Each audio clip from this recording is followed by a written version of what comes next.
मणिपूरवर 1 वर्षानंतर मोहन भागवत बोलले हे काही कमी नाही। मोहन भागवत बोलले, आता तरी मोदी मणिपूरला जाणार का? मोहन भागवत यांनी मणिपूरवर केलेल्या वक्तव्यानंतर उद्धव ठाकरे यांनी हा खोचक सवाल विचारला। जगह जगह और समाज में कलह ये नहीं चलता। अब 1 साल से मणिपुर शांति की राह देख रहा है। उसके पहले 10 साल शांत रहा।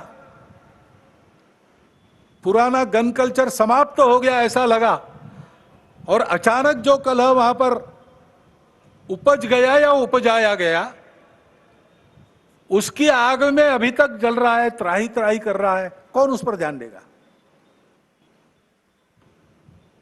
प्राथमिकता देके उसका विचार करना ये कर्तव्य है।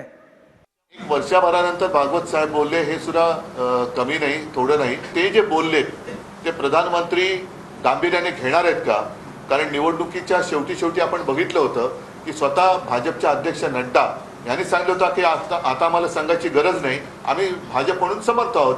तर राष्ट्रीय स्वयंसेवक संघ जो एक पाया मानला जातो, त्यांची सुद्धा आता ही गरज संपलेली आहे। आणि मोहन भागवत सारख्या एका ज्येष्ठ नेत्यांनी हे त्यांच्या व्यथा मांडल्यानंतर आता तरी प्रधानमंत्री आणि गृहमंत्री मणिपूरमध्ये जाणार आहेत की नाही